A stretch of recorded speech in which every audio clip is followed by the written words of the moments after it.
ഇത് സംസ്കൃത പദമാണ്. വന്ദേ ഞാൻ വണങ്ങുന്നു, ഞാൻ സ്തുതിക്കുന്നു. മാതരം ആരെ? അമ്മയെ, ഭാരതമാകുന്ന അമ്മയെ ഞാൻ സുഖിക്കുന്നു. 6 പദ്യങ്ങളായിട്ടാണ് അത് എഴുതിയത്. അത് 2 പദ്യങ്ങളാണ് ഏറ്റവും കൂടുതൽ ഫേമസ് ആയി പോകുന്നത്. രവീന്ദ്രനാഥ ടാഗോറാണ് അതിന് സംഗീതം പകർന്നത്. ഇതൊക്കെ ലോകത്തെ പഠിപ്പിക്കണം.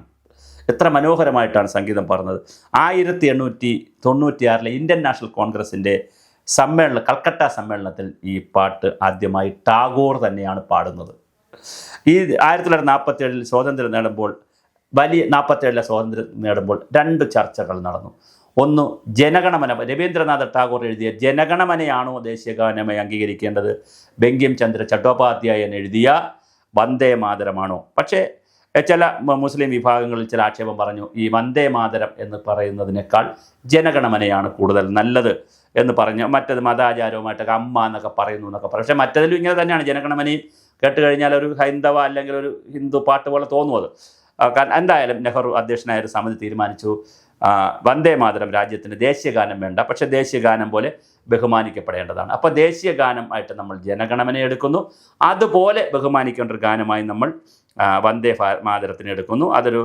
ഒന്ന് നാഷണൽ ആന്തവും ഒന്ന് നാഷണൽ ആന്തം ദേശീയ ഗാനം, മറ്റത് പിന്നെ അല്ലെങ്കിൽ ദേശീയ ഗണം, ദേശീയ ഗാനം തന്നെ മറ്റേതാണെങ്കിൽ അതുപോലെ തന്നെ ബഹുമാനം അർഹിക്കുന്ന മറ്റൊരു ഗാനം.